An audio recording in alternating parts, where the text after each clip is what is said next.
स्वागत है आपके अपने YouTube channel BK science master. आज फिर से हाजिर हूँ क्लास 10 विज्ञान का बहुत ही महत्वपूर्ण क्वेश्चन लेकर, जो यूपी बोर्ड 2023 में जरूर पूछा जाएगा। आज हम बात कर रहे हैं विकृत गंधता की। विकृत गंधता होती क्या है? तो आपको मान लीजिए विकृत गंधता के लिए आप कैसे जानोगे कि आप कोई भी चीज़ को, यानी तली हुई वसा जिसमें तेली चीज़ को आप कुछ दिनों के लिए यानी कुछ समय के लिए रख दें, और आप उसको मतलब सवेरे बनाया, उस एक दिन उसे हमने रख दिया, फिर सब दूसरे दिन हम उसके देखेंगे तो उसमें से कुछ गंध आने लगेगी, बदबू आने लगेगी, तो वही क्या होती है? विकृत गंधता होती है। यानी बात करें वैसे कि खाद्य पदार्थों में उपस्थित तेल तथा वसा के अपचयन के कारण खाद्य पदार्थों के स्वाद तथा गंध में बदल जाते हैं, वे क्या क्रिया कहलाती है? कि यह प्रक्रिया क्या कहलाती है? विकृत गंधता। यानी किसी खाद्य पदार्थों को लंबे समय तक रखने पर उसमें से गंध आने लगती है, बदबू आने लगती है और उसका स्वाद बदल जाता है, वह क्रिया क्या कहलाती है? विकृत गंधता कहलाती है। ठीक है, कोई खाद्य पदार्थों का लंबे समय तक रखने पर उसमें से गंध आने लगे या बदबू आने लगे या उसका स्वाद बदल जाए, तो ये क्रिया क्या कहलाती है? विकृत गंधता कहलाती है। उदाहरण के लिए बात कीजिए, तले हुए आलू की चिप्स, पापड़ आदि, ये सब क्या होती? विकृत गंधता के कारण होती है, विकृत गंधता होती है, हो जाती है अगर इन्हें हम लंबे समय तक रख दें। फिर देखिए, विकृत गंधता के लिए आवश्यक शर्तें। शर्त क्या होती है? भोज्य पदार्थों को तले या वसा में पकाने के बाद अधिक समय तक बिना उचित संरक्षण के भंडारित करना। यानी हम क्या करें, क्या नहीं करना चाहिए कि कोई भोज्य पदार्थ है तो तेल या वसा में पकाने के बाद उसे अधिक समय तक बिना उचित संरक्षण, यानी उसे बिना संरक्षित किए बिना इकट्ठा करके नहीं रखना चाहिए।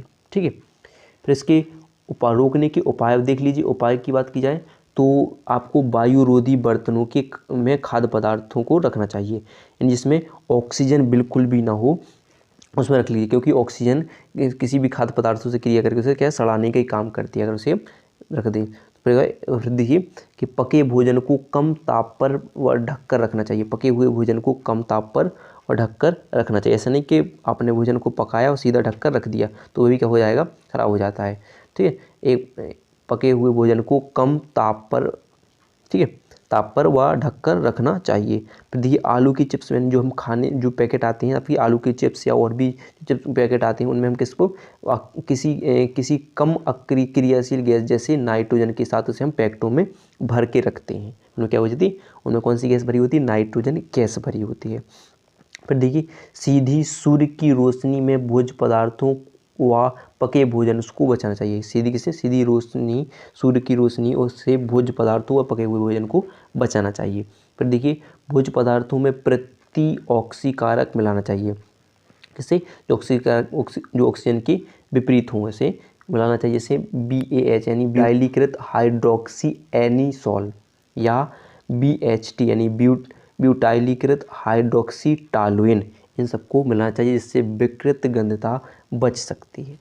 ठीक है, तो इस आएगी विकृत गंधता। आप खुद याद कर सकते हो कि खाद्य पदार्थों को लंबे समय तक रखने पर उसमें से दुर्गंध आने लगे, बदबू आने लगे, उसका स्वाद बदल जाए, तो वह क्या कहलाती है? विकृत गंधता कहलाती है। जैसे तले हुए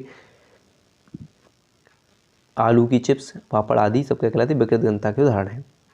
ठीक है, तो हम बचा सकते हैं कि वायुरोधी बर्तनों में रखना चाहिए। पके हुए जो भोजन है उसे कम ताप पर ढककर रखना चाहिए। आलू की चिप्स या अन्य पैकेटों में कौन सी? नाइट्रोजन गैस बननी चाहिए।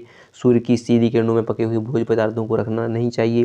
ठीक है, ये सब क्या हो जाती है? उसके बचने के उपाय आते हैं। अगर वीडियो पसंद आई हो तो वीडियो को लाइक और चैनल को सब्सक्राइब करना ना भूलिएगा।